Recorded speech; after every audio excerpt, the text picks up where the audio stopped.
আসসালামু আলাইকুম। আপনারা যারা আমার সাথে কানেক্টেড আছেন, তারা জানেন যে গত সপ্তাহে আমি বেয়ারিং প্যাড রিলেটেড ২ টা ভিডিও আপলোড করছিলাম। এরপরেই যেটা ঘটছে গতকালকে আপনারা সবাই জানেন যে মেট্রো রেলের ৪৩২ নাম্বার পিয়ার থেকে একটা বেয়ারিং প্যাড খুলে একটা মানুষ বা পথচারীর মাথার উপরে পড়ছে এবং লোকটা স্পটেই মারা গেছে। এই ঘটনাটা কালকে যখন আমি শুনছি, শোনার পরেই আমার বুকের মধ্যে একটা ধুক করে উঠছে। আমার কাছে লিটারেলি ফিল হইছে এরকম যে বেয়ারিং প্যাডটা মনে হয় আমিই ঠেলা দিয়ে ফালাই দিছি ওই লোকটার মাথায়। এটার কারণ হচ্ছে আমি ১ম যে ভিডিওটা আপলোড করছিলাম, সেই ভিডিওতে আমি দেখাইছিলাম যে আমাদের প্রজেক্টে বেয়ারিং প্যাডটা কিভাবে বসানো হয়।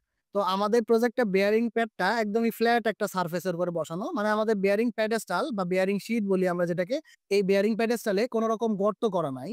তো ওই ভিডিওর কমেন্টে একটা ভাই কমেন্ট করছিল যে, "আপনারা যেভাবে কাজটা করতেছেন, কাজটা ভুল হইছে। বেয়ারিং প্যাডটা একটু ডাউন করে বসানো উচিত বেয়ারিং প্যাডেস্টালের মধ্যে।" এই যে এখানে যেরকম দেখা যাচ্ছে বেয়ারিং প্যাডটা বেয়ারিং প্যাডেস্টালের মধ্যে একটু ডাউন করা।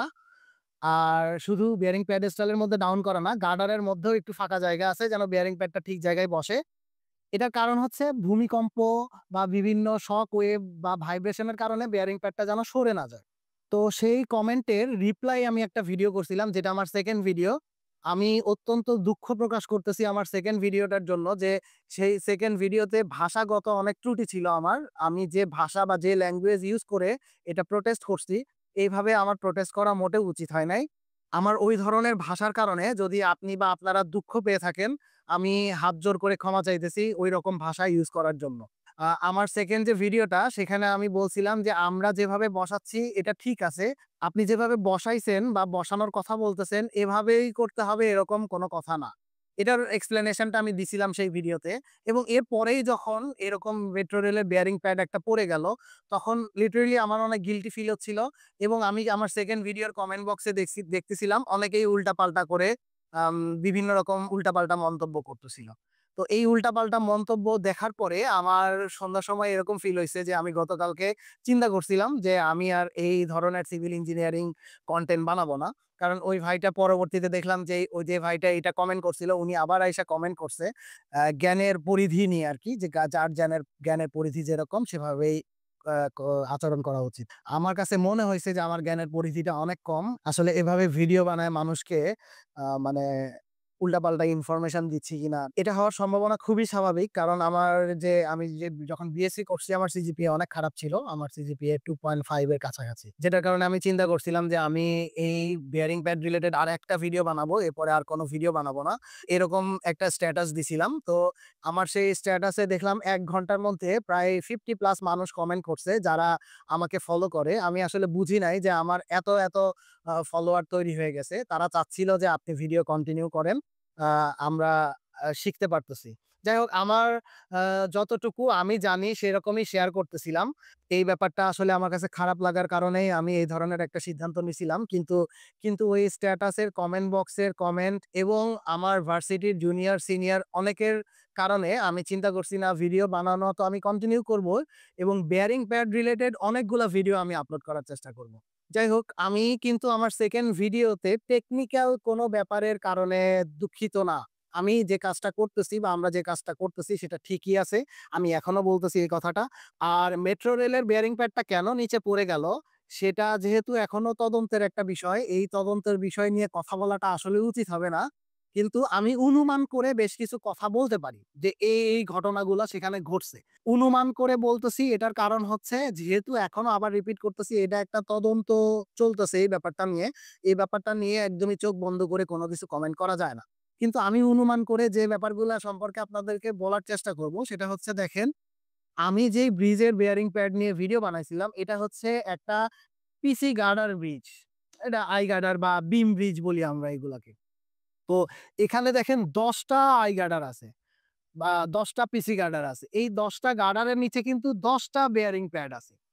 ধরে নিচ্ছি যে আমার এই ব্রিজটা মেট্রো রেলের মতো সেম লোড বেয়ারিং ক্যাপাসিটির মতো করে ডিজাইন করা। যদিও মেট্রো রেল লাইট ওয়েট এর মতো করে ডিজাইন করা। আমাদের এগুলো আরো হেভি স্ট্রাকচার। কিন্তু মেট্রো রেলের ক্ষেত্রে আবার মেট্রো রেলের যে ইমপ্যাক্ট লোড মানে মেট্রো রেলটা যেহেতু অনেক বড় সেটার ইমপ্যাক্ট লোড বা ভাইব্রেশন লোড রিলেটেড ব্যাপার-স্যাপারগুলো এখান থেকেও বেশি। সো এই ব্যাপারগুলো ডিজাইন রিলেটেড কমপ্লিকেটেড ইস্যু আমরা বোঝার সুবিধার্থে ধরে নিচ্ছি যে মেট্রো রেল এবং আমাদের এই ব্রিজ সেম লোডের ডিজাইন করা, সেম লোড ক্যাপাসিটির জন্য ডিজাইন করা। এখন দেখেন সেম লোডটা ১০ টা বেয়ারিং প্যাডে আসতেছে আমাদের ব্রিজে। আর মেট্রো রেলের এগুলা কি বক্স গার্ডার, এই যে দেখা যাচ্ছে। যদিও এই ভিডিওতে যেটা দেখতেছেন এটা হচ্ছে ডিপো থেকে সিঙ্গেল ট্র্যাকের যেটা, এটা সাইজ একটু ছোট কিন্তু যেটা পড়ে গেছে সেটার সাইজ ডাবল ট্র্যাকের। আমি এই ভিডিওটা দেখাচ্ছি কারণ হচ্ছে এটা এই ফুটেজটা আমার কাছে ছিল যেটার কারণে আমি এটা এড করলাম। তো দেখেন মেট্রো রেলের যেহেতু বক্স গার্ডার আর এটা যেহেতু আই গার্ডার, আই গার্ডারে সেম লোডটা ১০ টা বেয়ারিং প্যাডে আসতেছে।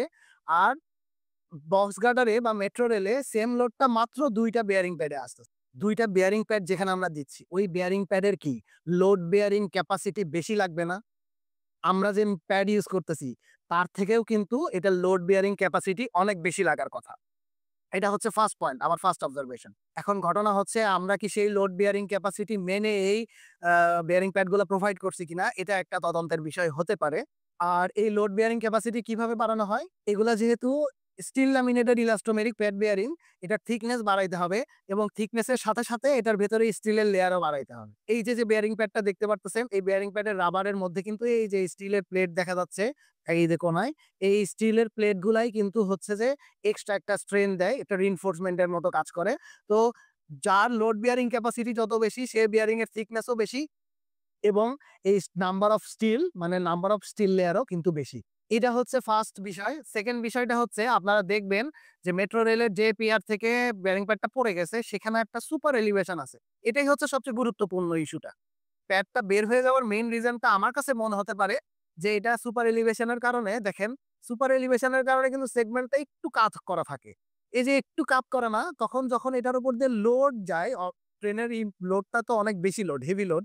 যে এই লোডটার কারণে যেটা হইছে আমার কাছে মনে হয় যে বেয়ারিং প্যাড গুলা পার্মানেন্ট সেট হইছে। আমি আমার 2nd ভিডিওতে পার্মানেন্ট সেট কি এটা বলছিলাম। যে ইলাস্টিক যে ম্যাটেরিয়াল, যে ইলাস্টিক ম্যাটেরিয়াল কি হয়? আমরা যখন লোড দেই তখন সে সংকুচিত হয় এবং লোড রিলিজ করলে আগের অবস্থানে চলে আসে। এই যে আগের অবস্থানে যদি চলে আসতে না পারে, সেটাই হচ্ছে যতটুকু সে আগের অবস্থানে আর আসবে না, সেটাই হচ্ছে তার পার্মানেন্ট সেট। তো আস্ত এলআরএফডি বিএস ডিজাইন ম্যানুয়ালে কিন্তু বলে দেওয়া আছে মেক্সিমাম পারমিসিবল পার্মানেন্ট সেট কত হতে হবে। আমার কাছে মনে হয় যেটা ঘটছে, যেহেতু এখানে সুপার এলিভেশন আছে, সেটার কারণে কিন্তু সেগমেন্টটা হালকা একটু কাপ করা, একটু টিল্ট করা। যে আউটার রেডিয়াসটা বড়, ইনার রেডিয়াসটা ছোট করতে হবে, যেটার কারণে এরকম হালকা টিল্ট করা। এই যে ভিডিওতে যে মেট্রো রেলের যে অংশটা দেখতেছেন, এখানেও কিন্তু হালকা কার্ভ আছে। আর এই কার্ভের সেগমেন্ট যেহেতু একটু কাত করা থাকে, আপনি চিন্তা করেন কাত করা জিনিসের মধ্যে যখন লোড আসে, এক পাশে লোড বেশি পড়বে আর এক পাশে লোড কম পড়বে। এই এক পাশে লোড যখন বেশি পড়ছে, আমার কাছে মনে হয় যেটা ঘটছে যে ওই পাশের বেয়ারিংটা অনেক বেশি পার্মানেন্ট সেট হয়ে গেছে। এবং কম্পারেটিভলি পাশের বেয়ারিং এ কিন্তু এরকম লোড পড়ে নাই। তো সেগমেন্টটা একদম স্ট্রেইট থাকা অবস্থায় যদি লোড আসে সেন্টার দিয়ে চিন্তা করেন, ২ টা বেয়ারিং এর উপরেই সেম ভাবে লোডটা পড়বে। ২ টা বেয়ারিংই সেটল করলে পার্মানেন্ট সেট হলে সেম ভাবে পার্মানেন্ট সেট হবে। যখন আমি সেগমেন্টটা একটু কাত করে দিব, তখন কিন্তু লোড গেলে যেই দিকে কাত করা বেশি ওইদিকে লোড বেশি পড়বে এবং এইদিকে লোড বেশি পড়ার কারণে যেটা সম্ভবত হইছে যে বেয়ারিং প্যাডে পার্মানেন্ট সেট হয়ে গেছে। ডান পাশে পার্মানেন্ট সেট হয়ে গেছে।